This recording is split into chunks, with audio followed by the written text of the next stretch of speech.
Olá, meu nome é Matheus Martins e irei iniciar a apresentação do primeiro texto selecionado pelo grupo, cujo título é Aspectos da Execução em matéria de obrigação de emitir declaração de vontade, o qual foi escrito por José Carlos Barbosa Moreira, então professor da Universidade do Estado do Rio de Janeiro e desembargador aposentado do TJRJ no ano de 1995. E que foi publicado no volume coletivo Estudos de Direito Processual em memória de Luiz Machado Guimarães no ano de 1997, também no estado do Rio de Janeiro.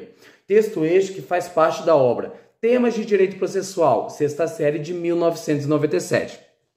Barbosa Moreira inicia seu trabalho afirmando que o descumprimento de uma obrigação de fazer gera para o ordenamento, o qual está empenhado em satisfazer o credor, mesmo diante da omissão do devedor, um problema mais grave do que o descumprimento de uma obrigação de dar, uma vez que, em relação a esta última, tendo sido formado o título executivo, é possível fazer apreender a coisa devida, bem como a quantidade de bens necessários para, realizada a alienação forçada, seja possível compensar o credor.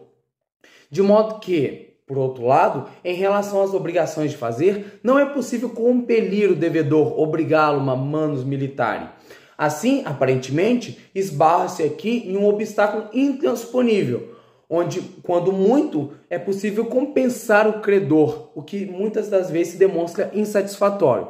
Assim, procurando outras vias, o direito moderno passou a se valer da distinção entre uma obrigação fungível e uma obrigação infungível.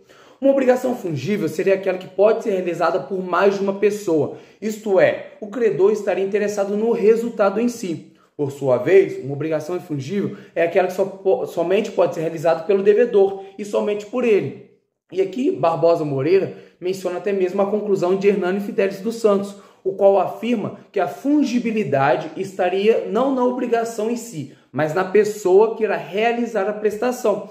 Desse modo, quanto às obrigações fungíveis, não haveria maiores problemas, tendo em vista a técnica da substituição pessoal, a qual já estava prevista no Código de Processo Civil de 1973, nos artigos 634 seguintes, o que corresponderia ao artigo 817 do atual CPC.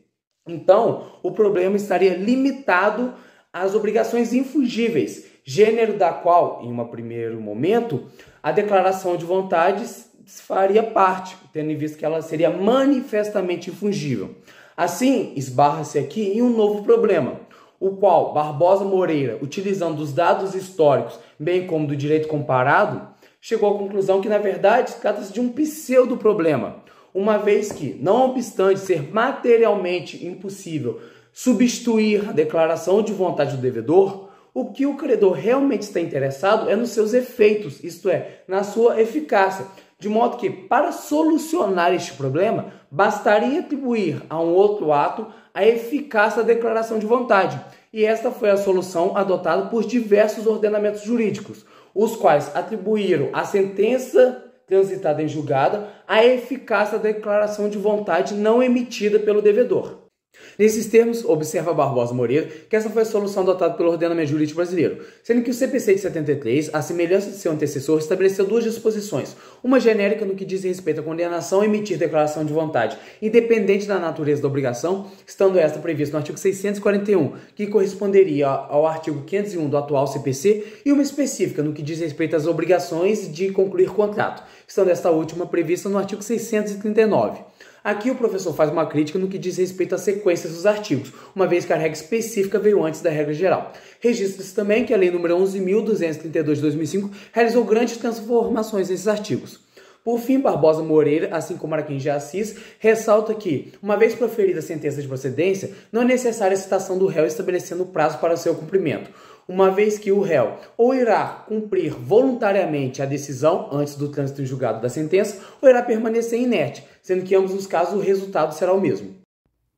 Bom, e aí Barbosa Moreira comenta algumas questões específicas. A primeira delas é sobre a cominação de multa, porque os artigos 644 e 645 do CPC de 73 trazem essa possibilidade dessa medida coercitiva de fixação de multa diária pelo atraso no cumprimento de obrigação de fazer e de não fazer. No atual CPC, essa possibilidade está nos artigos 537 e 814, e na teoria seria possível porque a obrigação de declarar vontade é uma espécie do gênero obrigação de fazer. Só que na prática não haveria atraso, porque não existe um prazo para cumprimento pelo devedor. Então, só quando não fosse possível uma sentença que possua efeito idêntico à declaração de vontade do devedor, é que haveria o interesse do credor na fixação dessa multa diária. E aí a segunda questão, aproveitando esse gancho, é sobre restrições à possibilidade de obtenção dessa sentença. Porque o artigo 639, que o Matheus comentou, traz duas condições, sendo isso possível e não excluído pelo título. Então, quanto à condição de ser possível, é preciso analisar caso a caso. O Barbosa Moreira cita o exemplo de quando a conclusão do contrato não depende exclusivamente do devedor, porque a sentença ela supre apenas a declaração de vontade do devedor. E quanto à condição de não ser excluído pelo título, existe uma exclusão expressa quando as partes tiverem pactuado em alguma cláusula do contrato, ou uma exclusão tácita, quando houver no contrato outra estipulação incompatível. E aí um exemplo seria quando é reservado ao devedor o direito de arrependimento. Uma terceira questão é sobre necessidade de contraprestação, porque o artigo 640, que o Matheus já comentou também, fala de situações em que a obtenção da sentença depende de uma contraprestação do próprio credor. E aí o Barbosa Moreira faz uma comparação desse artigo 640 com o artigo 615, número 4 do CPC de 73. Esse artigo 615, número 4, tem uma redação repetida no artigo 798, inciso 1, a linha D do atual CPC. No artigo 615, ele fala de pedido condenatório julgado procedente. E aí a execução teria que aguardar o cumprimento da contraprestação. Já no artigo 640, ele fala de processo de conhecimento. E aí é nele que será examinada a questão da contraprestação, porque a própria sentença de procedência é que produzirá os efeitos iguais ao adimplemento da obrigação. Então, por isso, a contraprestação seria antes da sentença. A quarta questão é sobre o alcance da equiparação de efeitos, porque com o trânsito julgado da sentença que acolhe o pedido do autor, no caso de obrigação de contratar, há a celebração do contrato. E aí cada parte agora tem que cumprir as obrigações do contrato. Só que se houver o descumprimento dessas obrigações, o credor não pode imediatamente executar o devedor, porque a sentença do artigo 639, ela não constitui em favor do credor necessariamente um título executivo com relação às obrigações decorrentes do contrato.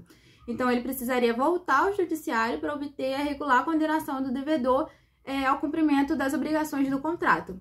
Só que existe a possibilidade de formular na ação ambos os pedidos, em uma acumulação sucessiva.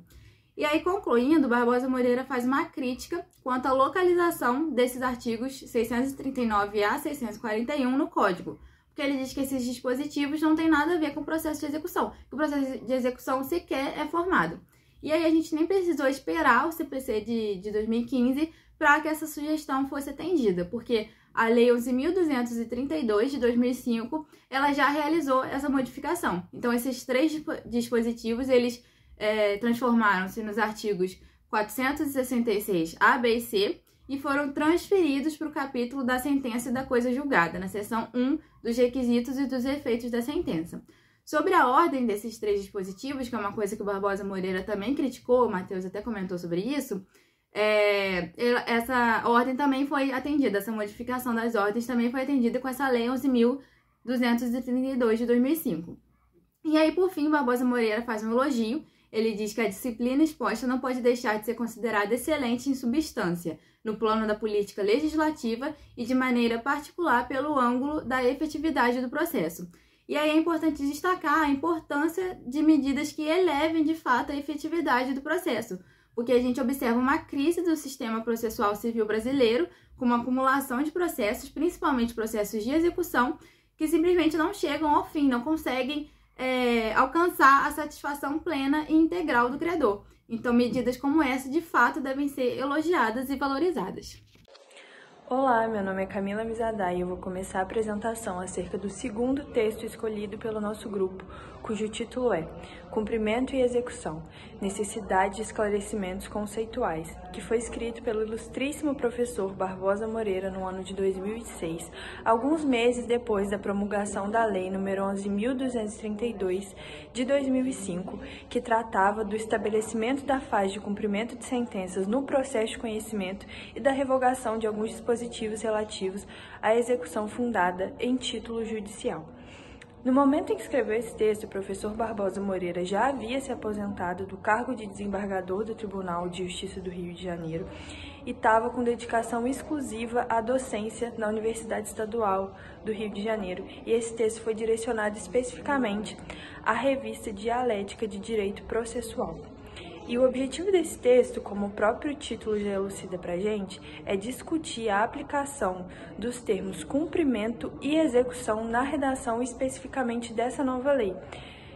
E a aplicação, principalmente do termo cumprimento, é bastante criticada pelo professor ao longo do texto, que começa trazendo um panorama sobre o processo sincrético e a sua aplicação no então Código de Processo Civil de 1973, que era vigente à época. Mas, ao fazer essa crítica, ele abarca várias partes do texto dessa nova lei, mas especificamente o título do capítulo 10, então inserido, que se chama Do Cumprimento de Sentença. Escolha essa que para o professor foi bastante equivocada, já que o termo cumprimento seria genérico demais para o que se queria dizer e acabaria criando um gênero e algumas espécies dentro desse gênero. Então, a interpretação possível seria que o cumprimento de sentença seria um gênero, mas também algumas outras espécies, reduzindo o termo execução a um título muito específico. Para ilustrar melhor isso, eu preferi trazer um trecho que o próprio professor escreve, que é o seguinte: que o cumprimento da sentença, expressão usada na rúbrica, é noção abrangente de mais de uma figura, autêntico gênero dividido em espécies. Invertendo a ordem adotada da redação, tem-se uma espécie de cumprimento peculiar à obrigação por quantia certa, e a tal espécie, unicamente a ela, se daria um nome de execução. No decorrer do texto, o professor ataca outros panoramas semelhantes, que meu colega vai falar mais a seguir, mas o que chamou bastante atenção foi exatamente a preocupação com a aplicação dos conceitos, das palavras propriamente ditas e como elas poderiam ser interpretadas. Destaca-se aqui que o professor Barbosa Moreira, além de ser um docente, tinha uma grande experiência com a aplicação do direito na rotina dos tribunais, inclusive por ter chegado ao status de desembargador. Então, o próprio texto ilustra muito dessas preocupações e deixa latente a dedicação do professor de fazer com que o processo civil, especificamente nesse momento, a parte de execuções, fosse melhor entendida. Então, todos esses questionamentos dele têm um viés bastante constitutivo, de motivar a construção daqueles conceitos, então aplicados de maneira tão nova, pelo incorporamento do processo sincrético, de maneira mais eficaz. E além disso, cumpre ressaltar, como eu já disse, que o código vigente na época era de 1973. No código de 2015, o cumprimento de sentença deixou de ser um capítulo para passar a ser um título propriamente dito, que vem antes, inclusive, do processo de execução. E agora eu passo a palavra ao meu colega Lucas para continuar a análise desse texto. Bom dia, meu nome é Lucas. Nosso grupo também observou uma análise muito forte do autor no que tange a questão terminológica da legislação. A gente observa isso de maneira muito nítida sobre a análise que ele faz sobre o artigo 475, inciso 1, assim como a rúbrica do capítulo que está disposto esse artigo. A gente observa isso principalmente pela citação que ele faz sobre o termo circunstância. Ele faz essa análise sobre dois pontos de vista. A primeira, a relação do termo circunstância com o termo execução, que vai estar presente no 475, inciso 1. A gente vê que a circunstância vai ser aplicada para a grande maioria das hipóteses. Contudo, quando a gente exporta essa ideia, por exemplo, para análise dos títulos executivos, ou até mesmo para análise do processo de despejo, a gente vê que todas as hipóteses ali presentes no artigo 475, inciso 1, elas vão passar pela lógica da execução e não pela lógica, entre aspas, do cumprimento. Ou seja, a terminologia ali empregada naqueles outros artigos trabalham com a lógica de uma execução. Ele acredita que seria mais interessante a gente trabalhar as hipóteses ali presentes no 475 não como circunstância e execução, mas como espécies de um gênero chamado execução, que seria um grande gênero onde estariam todas as espécies com suas características específicas e todas elas seriam tipos de execução. Em seguida, a gente também observa que essa análise também é passada para a etimologia da palavra cumprimento, no que tange a questão tanto entendimento doutrinário quanto até mesmo entendimento legislativo da palavra. Isso se justifica uma vez que a análise que ele faz sobre o termo verifica que a origem do termo tem uma relação forte com a questão da voluntariedade, ou seja, uma conduta que o vencido teoricamente realizaria de bom grado, não de bom grado, mas por vontade própria, e isso não se relaciona bem com a própria lógica dos atos de efetivação das decisões que está sendo discutida na questão, visto que se o vencido já está fazendo aquilo de maneira voluntariosa, por que a gente precisaria de atos que garantem a efetivação das decisões? É algo contraditório, então o cumprimento nessa lógica ele não faz sentido. A gente observa, por exemplo, essa análise na questão da legislação referente aos artigos 389, 408, 413, que trazem esse termo de maneira bem clara. Assim como a gente analisa, por exemplo, até a questão doutrinária. O autor cita uma brilhante citação de Caio Mário no que tange a questão que trabalha a lógica que o pagamento, por exemplo, ele dá o exemplo do pagamento, é uma medida voluntária, do devedor, e que tem como ensejo, como objetivo, você cumprir com a sua obrigação de maneira voluntária. Ou seja, a gente vê uma forte voluntariedade da medida no que tange essa questão de cumprimento mesmo. Então, a gente observa que esse termo ele não é bem adequado à lógica daquele capítulo. Por fim, a gente observa que, tendo isso tudo em mente, a gente observa, o autor também traz essa discussão, que essa mudança terminológica ela não teria um impacto muito grande nos tipos de decisões ali vigentes, a gente já tem na época até hoje, visto que as decisões elas já têm natureza de serem sincréticas, e as outras decisões que não vão se adequar muito bem a essa lógica que a gente está trabalhando aqui, então não teria muito problema a gente mudar para uma lógica terminológica de execução.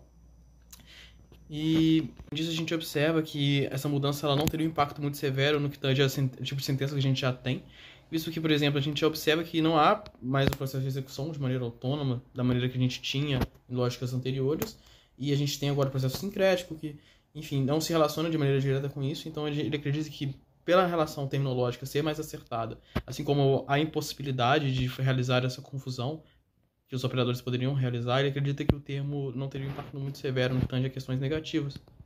Além disso, a gente pode concluir que o autor dedicou de maneira muito brilhante a análise dos pormenores da lei. Tem a questão terminológica, que foi uma análise muito brilhante. A gente observa, por exemplo, essa análise no que tange a questão do termo circunstância. Além disso, a gente observa e concorda que o processo sincrético que surge naquele momento, ele tem como condão uma mudança muito interessante no que tange a questão da praticidade, do acesso, da redução de formalidades, que isso vai gerar tanto para o operador do direito quanto para o próprio usuário, a pessoa que vai procurar o direito como meio de solução de conflito. Então, essa análise que o autor faz ao final do texto também é extremamente interessante e destaca como uma mudança num ponto de vista relativamente positivo. Portanto, essa foi a análise do texto do Cumprimento e Execução de Sentença, Necessidade de Esclarecimento Conceituais, de Barbosa Moreira, foi publicado na Revista Dialética de Direito Processual.